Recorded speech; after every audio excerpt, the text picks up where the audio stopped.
the drums of Mali thundered across the plains. Villages whispered of a king who was not entirely human, Soumaoro Kanté, the sorcerer-king of Sosso. His enemies claimed he could vanish into smoke, walk through walls, and command armies of spirits. His skin was said to resist iron and fire, and he wore on his shoulders a cloak made from the skins of defeated kings. And yet, against this dark tyrant, one man rose, Sundiata Keita, the Lion King of Mali. For years, Sundiata had lived in exile, gathering allies, building his strength.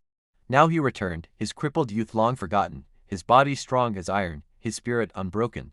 He was no longer the boy mocked for crawling on all fours. He was the lion who had stood, the warrior chosen by destiny. The battle began at Kirina, where the earth shook beneath the feet of tens of thousands. Soumaoro appeared at the front of his army, his eyes glowing like embers, his voice a hiss carried on the wind. "No mortal man can harm me," he declared. His enemies trembled, for many believed it true. Sundiata, however, had learned the secret. Through spies and ancient wisdom, he discovered Soumaoro's weakness, the spur of a white rooster. It was the only weapon that could pierce the Sorcerer King's magic. As spears clashed and war cries filled the air, Sundiata's generals fought bravely.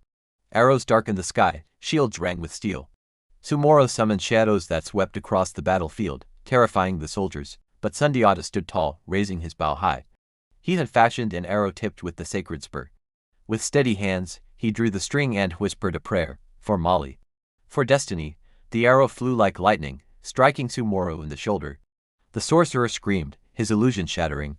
For the first time, blood flowed from his flesh, his army faltered, fear spreading like fire in dry grass.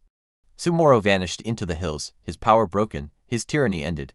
Victory belonged to Sundiata. The battlefield of Kirina became the foundation of a new empire. The warriors who had once fought in fear now raised their voices in triumph.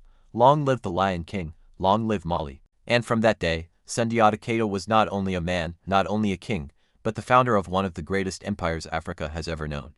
If you stood on that battlefield, would you have followed Sundiata into battle against a sorcerer king, or fled in fear of Soumaoro's magic? Share your thoughts in the comments, and don't forget to subscribe to True African Stories for more legends of courage, betrayal, and destiny.